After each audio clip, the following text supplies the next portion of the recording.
Oh, yeah. Call the regular meeting of the Board of Education to order. If you could join me in the Pledge of Allegiance. Oh, Jacob. I pledge Allegiance to the flag of the United States of America and to the republic for which it stands, one nation, under God, indivisible, with liberty and justice for all.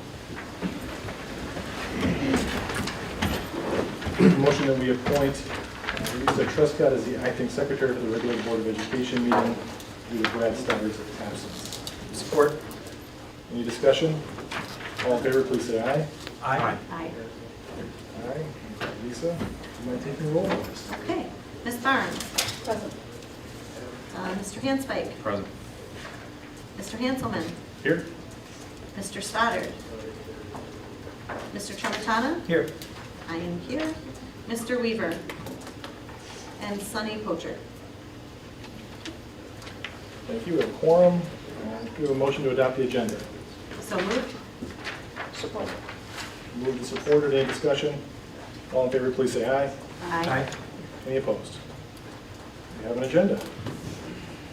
Rob is already at the podium, ready to go. Good evening, everyone. Dr. Spicker thought it'd be good to do an update just on federal funds that we received and will be receiving. So you have in your packet on the screen here, that summary. The first two slides that we're going to be going through, the first is absolute dollars, and we've done some comparisons of other districts. We use Lansing as a little bit of an outlier because you'll see on an absolute dollar basis as well as on a per pupil basis, there's a fairly large discrepancy in funds received. All the other districts are within about 500 students of DeWitt, so it's kind of a more comparative in the Clinton-Deepening area. You'll see that Lansing Public Schools is receiving almost $104 million, and then other districts below are in the range of about 4.3 to a little over $6 million. I think what's more important is when you put it on a per pupil basis. So you'll see Lansing Public Schools is at 10,000 plus per pupil. So when you hear things as far as the rates that they're charging for substitutes and some of that, they've got more funds to be able to do some of those things. And then everyone else kind of lies in. We're at the low end, about 1,560 per pupil is our total. And then we're just under 1,900 when you look at a Waverly, and everyone else is kind of in between. What's important to note on here, though, is our largest source of funding is the 11T funding. And we're going to get into some of the requirements around 11T. But of our $1,560 per pupil, almost $987 of that is in 11T funding.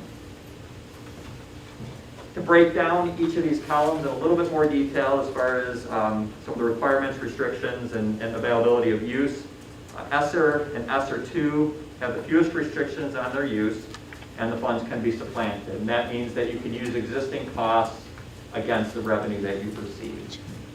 ESSER, the original funds are available for use through September 30th of 2022. We used those funds last fiscal year, just under $50,000. ESSER 2 funds are available for use through September 30th of 2023, and we're using those funds this fiscal year. Equalization funding came as kind of an offshoot of ESSER 2. The state wanted to make sure that all districts received a minimum level of funding, and so the state actually provided some money that they backfilled with some federal dollars to provide the locals with some state revenue to equalize that ESSER 2 funding.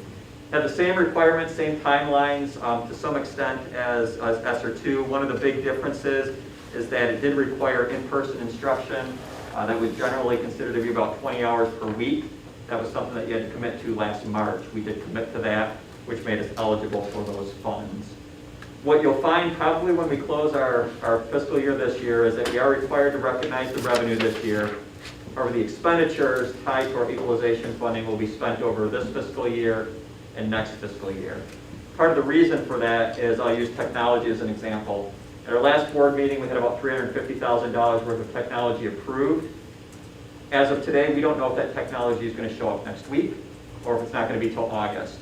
And so there's just going to be a little bit of timing difference based upon when we can get some of the things that we've ordered. I know curriculum department is looking at some purchases, and they want to make sure they go through a thorough process, so we might not have some of those until next year, other than some smaller things that are in the queue. And so you are going to see our fund balance is going to be a little bit higher this year as we close out the year, and then that'll even itself out next year. Moving into ESSER 3, this is where you're going to start to see that there's more restrictions, more hoops that districts have to jump through. And then we ultimately get to 11T, you're going to see that it's even more stringent in the requirements. So ESSER 3, again, more restrictions than ESSER 2, or the funds can still be supplanted. Some of the new pieces in ESSER 3 is there's a maintenance of equity piece. For us, that's an NA because of the fact that our buildings are grade aligned. Where the feds went with this requirement is they didn't want, if you had two buildings that, let's say, had fourth graders in both buildings, they didn't want you to devote a disproportionate share of these funds to this fourth grade building compared to your other fourth grade building. So it's a way for the feds to make sure that you're kind of allocating those within your buildings based on formula they would develop. Since we have all of our grades within the same building, we don't have to worry about that requirement. Meaningful consultation is something that Dr. Spickard, Brian, to a large extent have been working on fairly regularly throughout the year through surveys, curriculum committee, updates to the board, surveys that have gone out to not only the community but to the staff, and just kind of gathering that consultation piece that's required through ESSER 3. There's an LEA plan for use that needs to be done by September. That's something that is in process right now. And then finally, ESSER 3 funds are available for use through September 30th, 2024. We have been approved for use of those funds, but it's likely that we won't use the funds till next year and potentially the year after that as well. But we have at least been approved for use of those funds. And then we get into 11T. So 11T has the same requirements as ESSER 3, the maintenance of equity, the meaningful consultation, the plan for use, the fact that the funds have to be used or can be used through September 30th, 2024. However, as I mentioned originally, 63% of our total funding is tied up in 11T, so about 3.1 million of the about 4.9 million that we've received. And then below that, this starts to get into the additional requirements of 11T compared to ESSER, ESSER 2, and ESSER 3. So the funds shall only be used on allowable subgroups. That's not a may, that's a shall. And the subgroups are low income, students of color, English language learners, children with disabilities, students experiencing homelessness, and children in foster care or migratory students. We've gathered some of that information. We're about 30% of our total student population will fall in one of these categories. But again, that's only a subset of our total population. However, with the requirements of 11T, this funding has to be used towards those subgroups. Even drilling down further, you have the subgroups, but then you have to spend the funds in these areas. So 51.4% needs to address learning loss by supporting the implementation of evidence-based interventions. Again, that's for the subgroups. 10.3% needs to be done for implementation of evidence-based summer enrichment programs. Again, that's for the subgroups. And at least 10.3% for the implementation of after-school programs. And again, that's for the subgroups. The remaining funds, those percentages going out to 100% can be used on any allowable use within ESSER 3. And then finally, we've been told by MDE that if you don't spend at the percentages proposed above, that there's a possibility for some type of a payback. So for instance, if we only spent 9% on summer programming, they may claw back some of those funds to equalize out those percentages. I don't know the reality of that, but that was just a caution that was given to us as we've been learning about 11T funding. Kind of the bottom line is, we're going to make this work. We're starting to put the plans together. Application is June 15th.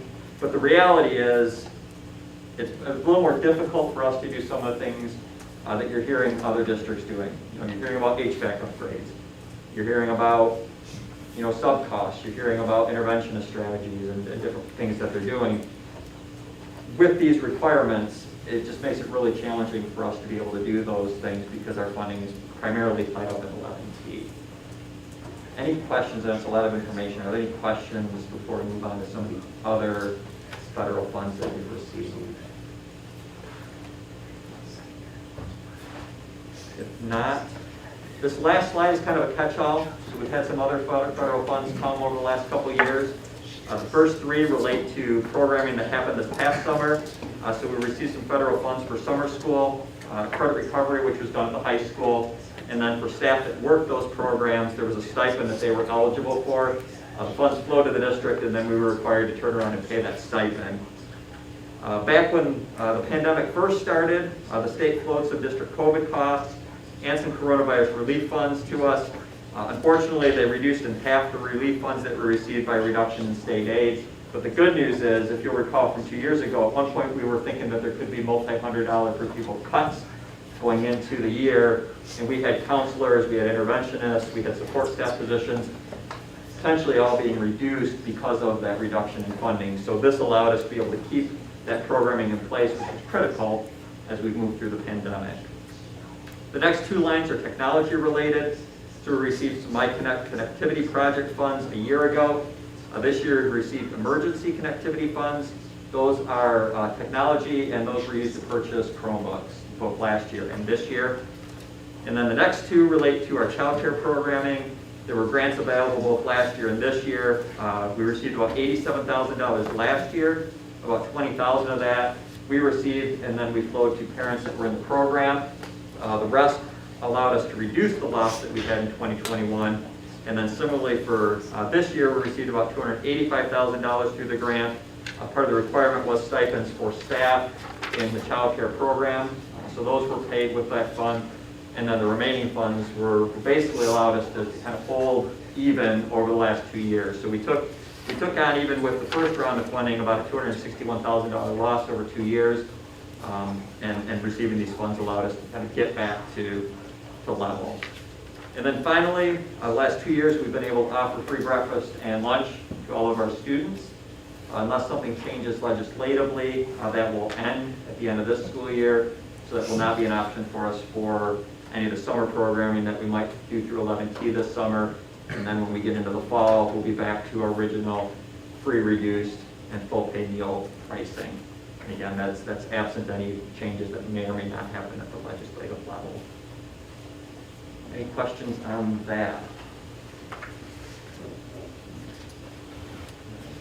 If not, that's everything that I have on the federal funds. Dr. Spicker, is there anything Yeah, you'd no, like to thank add? you. I appreciate you putting that together. I think that it was helpful for the board and the public to hear what kind of funding we're getting and how it's not necessarily equal to what other districts are getting. Thanks, everyone. Have a good night. Thank you. Our next item is the student report. Sunny had a softball game tonight, so will not be joining us. We do have a written version of the report if anyone wants a copy. I'm sure we can share that. Our next agenda item is public communication for items found on the agenda. You said we had any of those? We have one, Deirdre Thompson.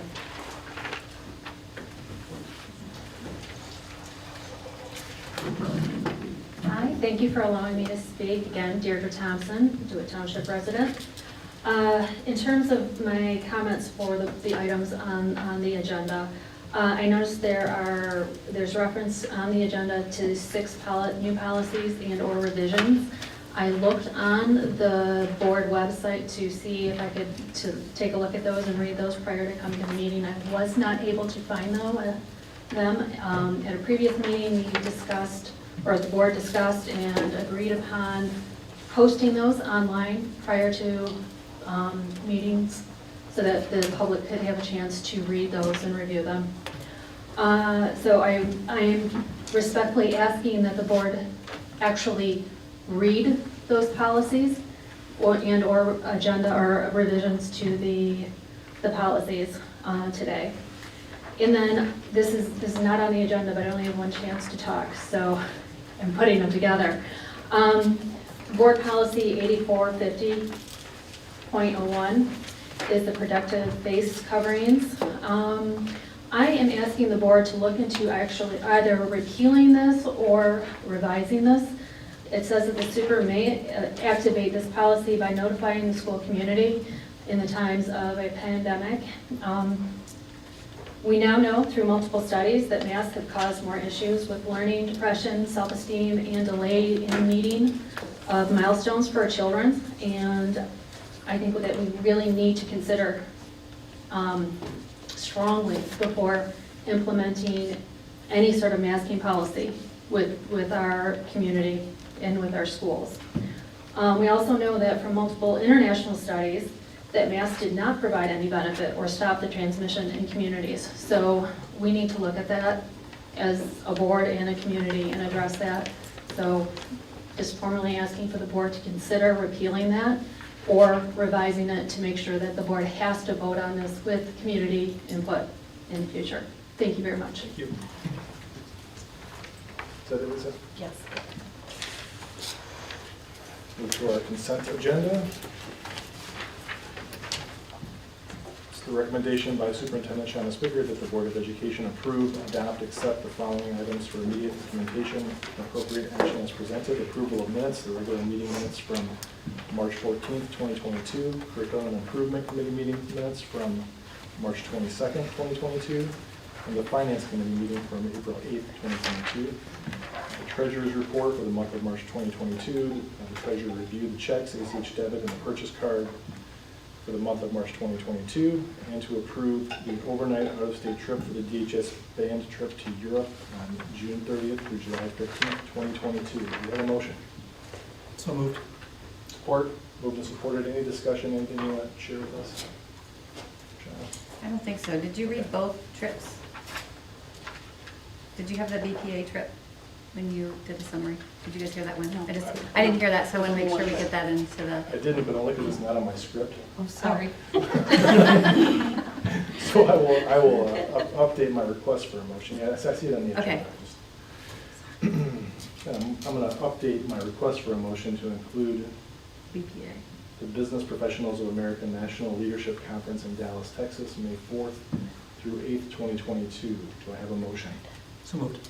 Support. Moved and supported. Any discussion? All in favor, please say aye. Aye. Any opposed? President Hanselman, I'd like to abstain from voting on the consent Thank agenda. you for reminding me. Motion carries. All right, for action items, School of Choice Resolution, the 2022 School of Choice application period will be for 15 days from May 11th, 2022 to May 25th, 2022. It's the recommendation by Superintendent Shanna Spicker that the Board of Education adopt the School of Choice Resolution for the following grades for 2022-2023 school year. Kindergarten through 8th grade will be limited. 9th grade through 12th grade will be 0 students for School of Choice. Do we have a motion? So moved. Support. Moved and supported. Any discussion? Anything you want to share with us? No, we're monitoring enrollment data, and we should have spots that are available in each of those areas to balance out.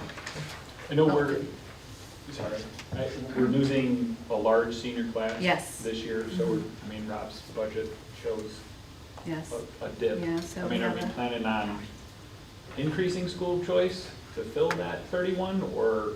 So it depends on each grade. So as we have a large class going out, we have a smaller class coming in. And so we can't because of overages at each grade. So they are sprinkled throughout. We hope to make up as many of those as possible. I think we've historically used kind of the concept of filling the bus. Mhm. We would never have an additional bus, additional classroom, but we'll try to backfill classes to the extent we have needs. So I assume Right. that will be That's the case, the yeah. approach. All right. I have a question as well. Oh, sorry. No, go ahead. No, go ahead, please.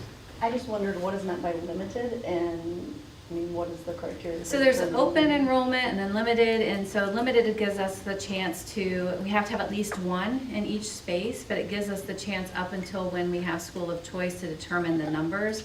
So that way we're using residents who have obviously what will be the priority, and then we take a look at, okay, we don't want to do an extra section, but how many spaces would be to fill that. And we usually try to give a little bit of a buffer because of move-ins. But for the most part, we look at what would be our maximum load. So right now, I mean, we might have a class that we can only offer 3, but most of the classes are around 20 that we would have as far as openings are concerned. Kindergarten numbers, do we have an idea of what that looks like coming in? Yeah, so you have a enrollment list in your packet, and so we are looking at potentially right where we normally have those. And so our numbers as of right now, we're projecting 220 to 240. How big is the class we're losing right now? We are losing, I don't have that on my list, but Rob, do you? 280? The high school, the senior class, about 285. 285? Thank you. All in favor, please say aye. Aye. Aye. Any opposed? Motion carries. That's the recommendation by Superintendent Shanna Spicker that the Board of Education adopt the 2022-2023 tuition resolution as presented. Do I have a motion? So moved. Support. Moved and supported. Any discussion? Anything to share about this? So just, we don't have school of choice for the high school, but we do have tuition-based. So that's one of the programs we use to offer that to students who are interested in coming to the high school. And that's an annual fee. It's $1, so it's a pretty nominal fee, but, and how long have we been doing tuition? We've been doing it for a number of years. I'm really not quite sure, but Often used when someone moves out of the district, I think. is They want to They remain. want to remain for their senior year, maybe. Yes, and- we've already had a couple of those phone calls right. already in the last couple of weeks. We're getting ready to move out of district, but can my student finish their senior year? And so we have the tuition option. And just for clarification too, in the tuition, if they're transferring from a school, that school also has to release that Correct. student, where schools of choice, Yeah. they do not, just so people understand the nuance. Thanks. Which has come up. All right, all in favor, please. Did I already vote on that? Nope. Okay, all in favor, please say aye. Aye. Aye. Any opposed? All right, that motion carries. Finally, it's the recommendation by Superintendent Shanna Spicker that the Board of Education place on first reading as presented the following policies: Policy 1616, Policy 3216, Policy 4216, Policy 5511, Policy 6110, Policy 6114, and Policy 6325. Do you have a motion? So moved. Moved and supported. Any discussion?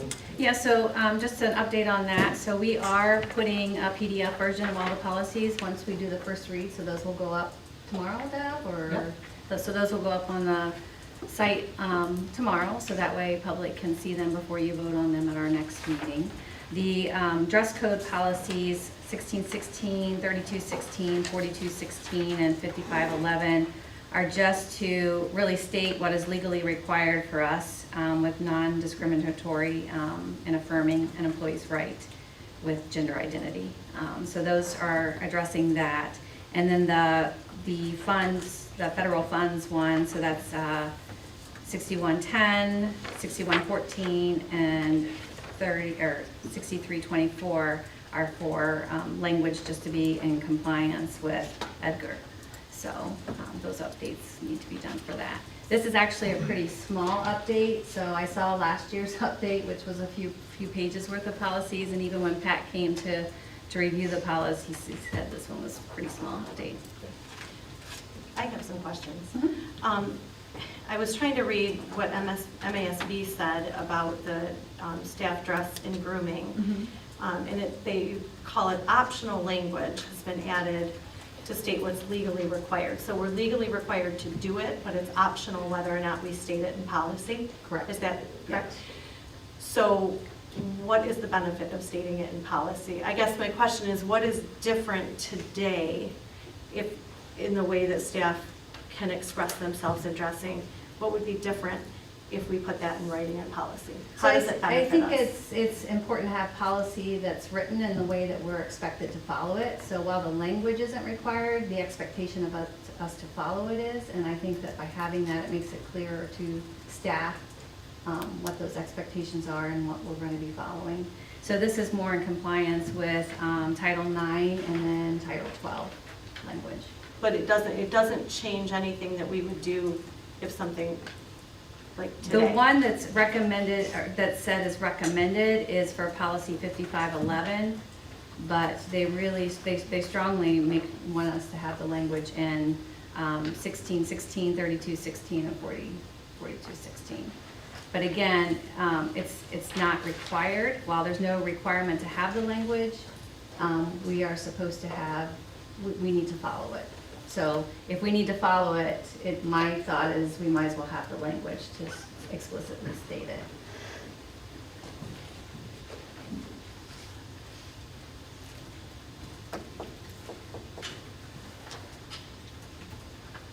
Okay, all in favor, please say aye. Aye. Aye. Any opposed? Aye. I'm opposed. Motion carries.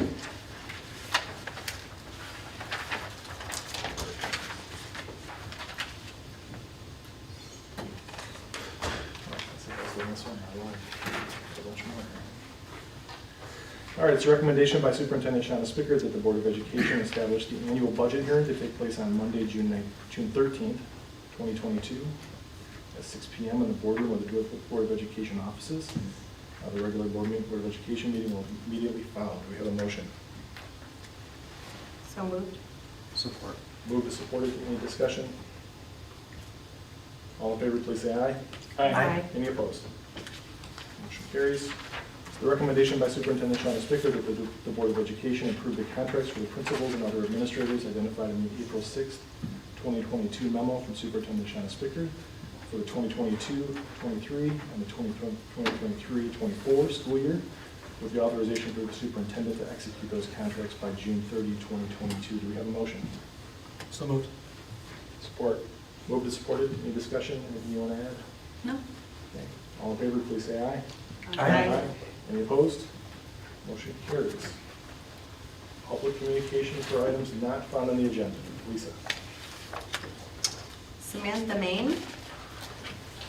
Hi. You guys are probably tired of hearing from us. I just wanted to make sure and thank the board and acknowledge the principals of the middle school and the high school for all their assistance in helping us get to nationals, which I think is amazing.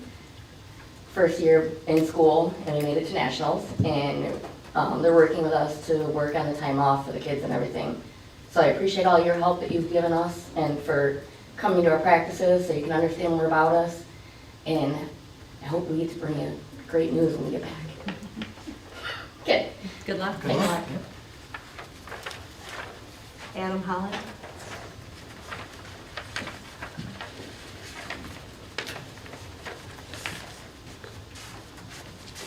Well, first off, I had to delete something out of here for once because we're going to be posting the policies for the public to see. So I appreciate that. Thank you for hearing us and listening to us and moving in the direction of transparency and public participation.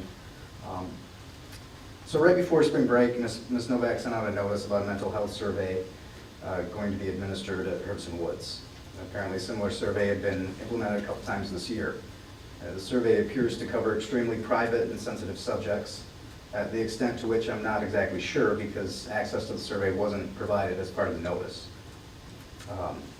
It's written to give the appearance that the health survey is mandatory without any language regarding consent or opting out.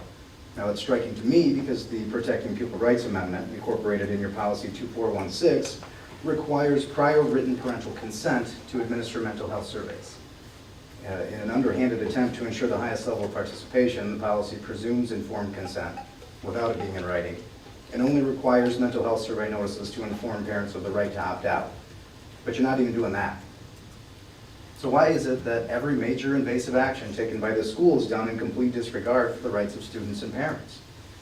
I had to give prior written consent for my 11-year-old to watch Encanto, for crying out loud, but not to subject him to abusive masking, and not to pry into self-harm, suicidal ideation, or home life. I don't want to get too far in the weeds on the apparent benefits of these evidence-based surveys and supports, but it seems clear that depression in school children has only been on the rise since the increased focus on social-emotional matters that teachers and admins are not equipped to diagnose or treat. Has anyone thought that maybe this approach is a self-fulfilling prophecy, seeding dark thoughts?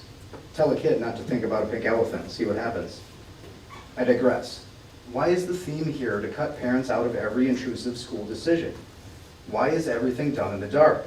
One can only presume that you must have particularly bad motives, especially when the law requires openness, transparency, parent participation, and accountability.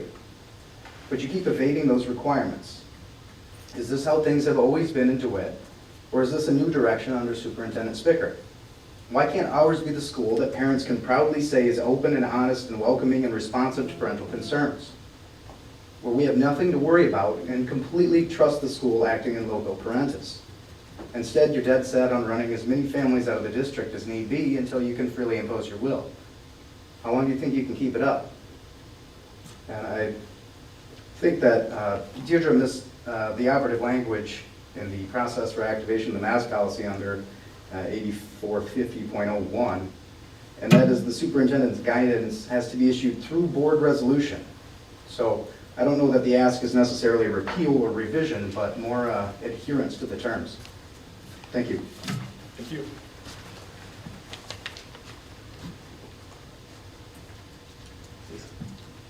Sorry, Chelsea Brown.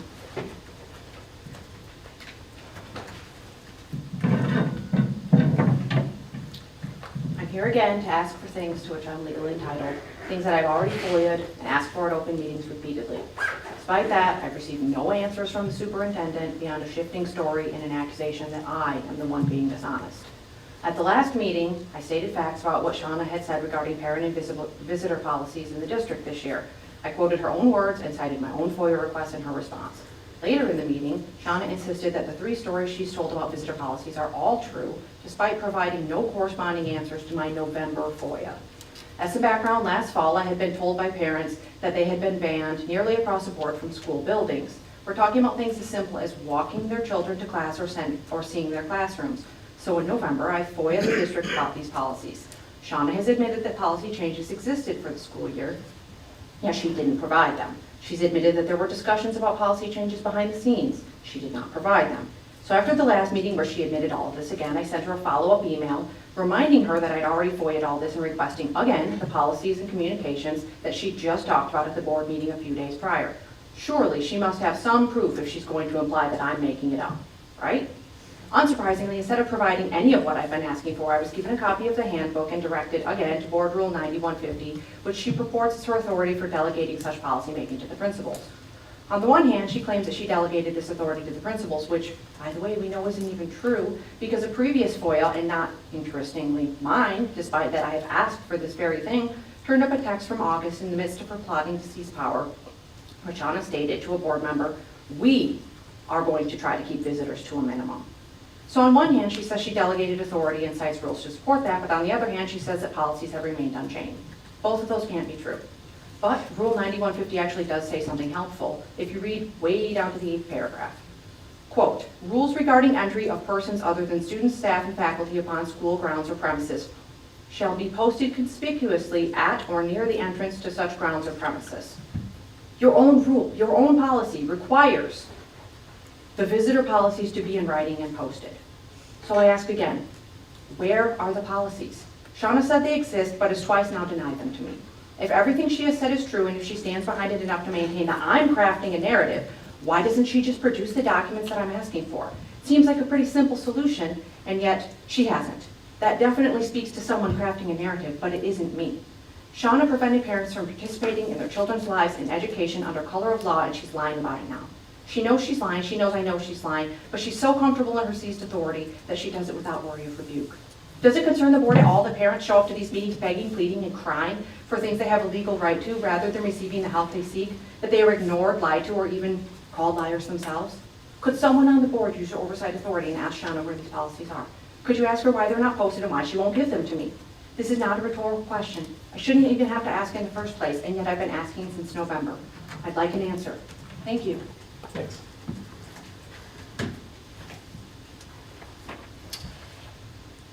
Bill Thompson.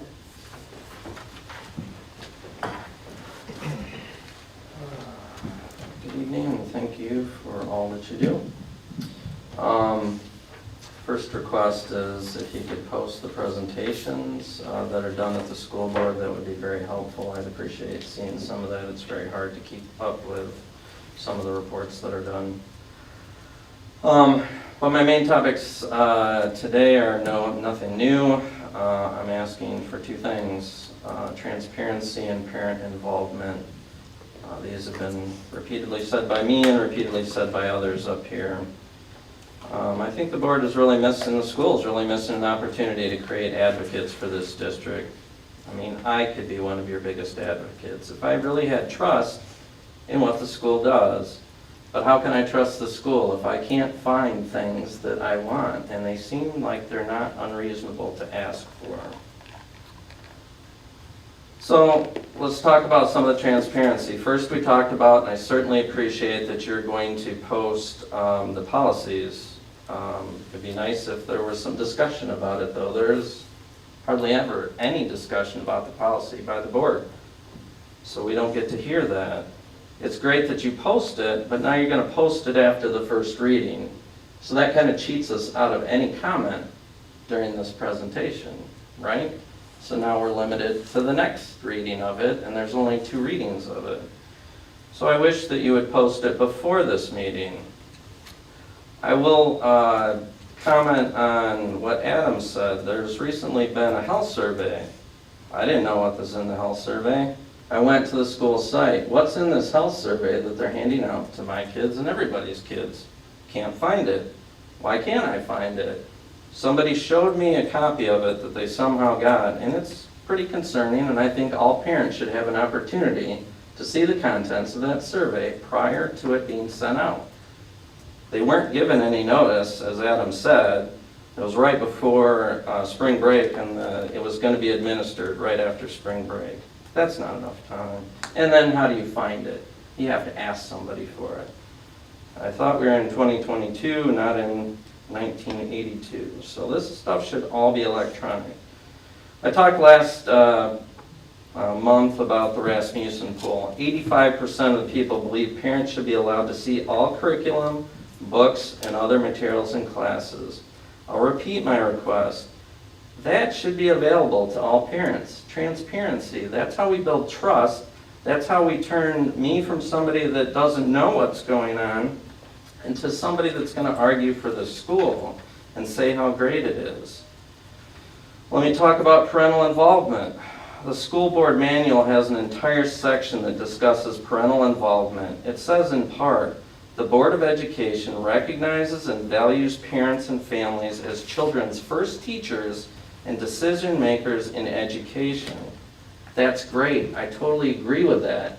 I don't feel like anybody cares about any of my input because I've never been asked for my input. I've never been given an opportunity to have input on any curriculum at the school. Why is that? You've passed 3 minutes, well, we can wrap up. All right.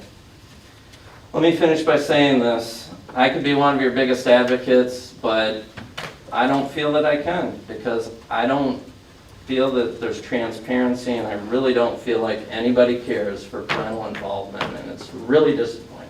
Thank you. Thank you. Can I ask a quick question? Are parents allowed to go to curriculum meetings? Correct. Can I answer that one too? I went to the curriculum meeting. The only thing we talked about were ESSER funds. I was totally shocked that there was no conversation.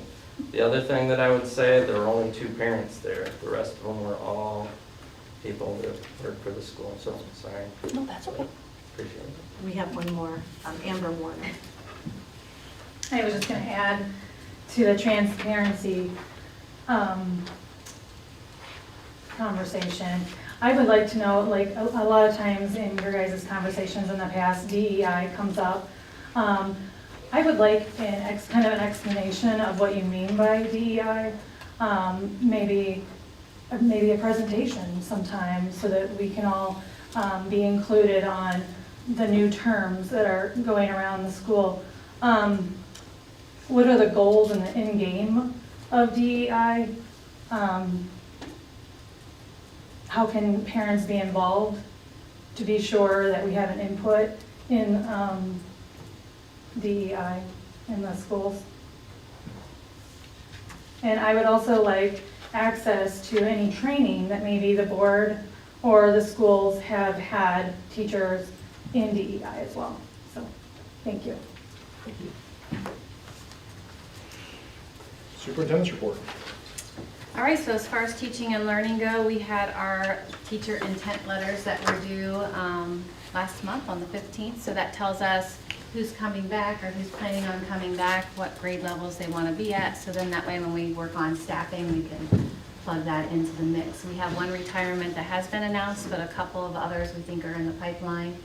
So that will also affect how things mesh out. We have a couple of leaves that will probably be coming back, and then maybe a couple of leaves that will be requested for parental leave. So we'll be working on that. The enrollments and sections we're looking at with the school of choice, and then that will be finalized to help us determine the final sections and what those class sizes will be. The tech director, unfortunately Sherry's not here tonight, but she has announced her retirement, so we are going to miss Sherry, and that posting has been posted. And I've had a chance to be in the buildings last week and was amazed with the cow eye dissection at Herbison Woods. And the kids just loved, you know, hands-on, taking part into that. And then there was also the Academic Hall of Fame at the high school, being able to recognize hundreds of students and their accomplishments in their academics.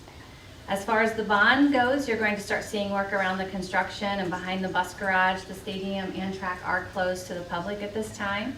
But due to supply chain, we've seen an increase of cost and we're working to reduce where possible. And Herbison Woods, we're determining where those ventilator units are going to be going. And so that's kind of the work that we're doing right now. Excited to say that as of right now, the dashboard has 0 positive cases of COVID. And then as far as strategic planning goes, Jay Bennett conducted all of the focus groups, and Bob Herrera is working on the actual data from the surveys. And we've had about 40 people confirmed participation in that retreat. On the bond price increases, they've increased even beyond what they anticipated. Is that what you're saying? And wait time too. So between the increase of cost and getting the materials in, those are 2 things that are going to be problematic. Can we talk just a little bit about the transparency questions that we got tonight? Sure. I mean, I think I'm all in the sunshine camp, so to the extent we can put the presentations out. I mean, Yeah, no, well, that was the plan, and I let Rob know that. So first of all, there'll be the video of it, but we can link the presentation as well. Will that be in advance of it, before the meeting or after? Well, that's the presentation that he gave But in today. the It's future. after. It's in the future. Right, Lisa? Right, in the future, Yeah. will they be posted before the meeting or after? So Deb did the research, and that's what districts do that do post the policies. It's after the first read. It gives the board a chance to read I think them. 2 different things here, presentations and policies. So I think what one of the comments was people wanted to see the presentation, so because I follow along on my computer, I think it's helpful, and so I kind of agree with that comment if we could share Rob's present. I mean, I know we can't do it for everybody because we don't have them in advance, but could we like? So I can put on the financial page Rob's information in a PDF form, and then we have the video of the meeting. Is that, or? I mean, it's like, so the people sitting here watching Rob's presentation can have a copy of it in front of them, like we all have a copy in front of us. Could we either hand them out or put them out the front door maybe? Yeah, I mean, we could maybe, I mean, things might change. I mean, we like to be able to change at the last minute, but I could print like a notes page, you know, like when you go to a conference and maybe there's a notes page. We can put 12 copies out? That's all I was thinking Yeah. is good. But can they be posted online so that people can see the presentation? They will be tomorrow, yeah. No, I mean in advance of the meeting. I can A speak to- presentation I be can speak to mine provided. and say that there are times that I'm literally updating the Changing up to last presentation minute, in yeah. our. And that's fine, but there's got to be a half-hour threshold at which it's good enough that the public Uh, could see it at that point. I mean, I can't anticipate that. The ESSER one was done in advance, we could post that one, but my budget one, I really go as real time as possible. I mean, there are times where we're literally getting stuff from the state the day of the board meeting, and I might be updating it up until. If it's done, I certainly can get that, I don't have a problem with that, but just know that there are We could put a times- disclaimer too, that this, you know, the final presentation will be at the meeting. So you don't want paper copies, we want PDFs on the website, or both? I don't know necessarily that I would eliminate paper copies, but I think to the idea of ease and access, putting them on the website would be of value in advance so that somebody could look at the presentation and maybe they look at it and go, hey, I'm interested in coming to that meeting because I want to talk about what's going to be in that presentation. If you have no idea what's in the presentation, you might not come.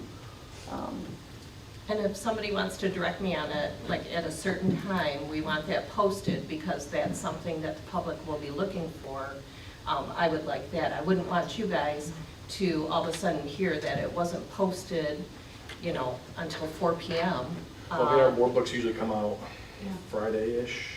Right, but we don't when I have all posted, the- when I posted board book, Rob's presentation was not in there yet because he was still fine tuning it. So we could say, you know, on Monday at 1 PM. Is that good? I mean, that, okay. Of the day of a meeting? Because Yeah. that might make it tough for folks who are working to have access to it throughout the day. Like, I kind of think if Rob's presentation is one that is going to be altered, potentially the day of, I understand a late delivery in that regard, because he's getting updated information. If most other folks are coming to the table, I would assume that most other presentations could be done in advance. And then we would have the opportunity to have it posted and have copies out where folks can, if you think about learning styles, and this is it, we're talking about the district, right? Some people need to touch it and be able to make notes on it and make reference to it at another point. Other people are going to look at it online and make their notes independently. So I would say online, I would say in paper form, but I think we got to figure out a way to have it be as much in advance as possible. Could we say Friday at 5 PM? So maybe can we just ask you guys to maybe exercise some discretion, and as soon as I was gonna Rob say, thinks we'll do it's the best we ready- can, like curriculum, budget, but then, you know, does that mean student presentation? I mean, there's a lot of stuff that, you know, comes in. I've got to be honest, I've never been with a board or with an organization that didn't have a threshold cutoff for materials for the board meeting. That you say, look, this is the board packet, this is what's going to be discussed at the meeting, this is what's included, and you put it out publicly, and you move forward. If there's amendments, then when you get to the meeting, you say, hey, there was an amendment, and here's the insert. Like, it's not, I don't think it should be as challenging as it's appearing. Is there state law that says how many days in advance your board packet has to be sent out? It's the agenda. Just the agenda, not the attachments?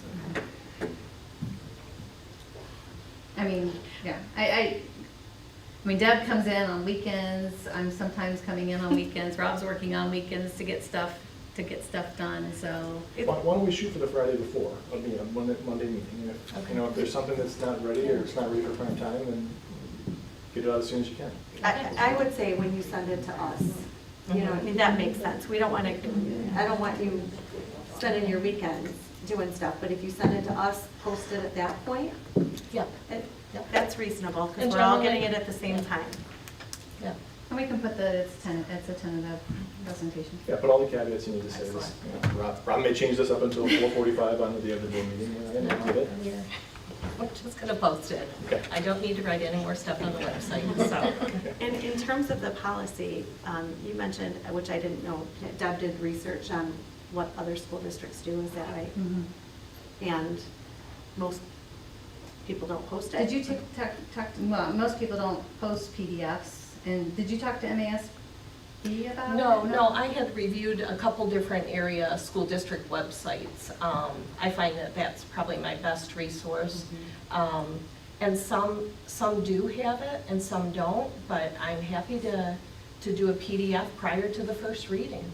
You know, sometimes it's kind of I like you to see it first before potentially you start to maybe get a question, but I'll post it, you know, as soon as we upload board book.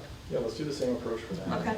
And so then that just means, like, at that first reading, you may potentially get questions about it, so. That's all right. Make sure that you're Yeah. well versed in it. And I mean, I think it helps to, you know, there isn't some conspiracy. Right. Nobody really cared about our policies before recently, so I mean, we just have always done it this way, but I think it's worth revisiting it. And I think transparency and sunshine is good, So we can have those up tomorrow, and then moving forward, when we do our updates, then we'll just do Yeah, PDFs. when we release board book, we'll do that. If somebody has a presentation, it'll be on the district website, and if it, you know, has board policies coming up, we'll put that on there. Okay. Thank you. Yeah, thanks, Deb. I'm gonna do a little extra work there. I think it's good. Be happy to help. You guys are awesome. Thank you. Anything else? Nope. Okay. We have a motion to adjourn. So moved. Support. Moved and supported by Sally. All in favor, please say aye. Aye. Any opposed? We're adjourned.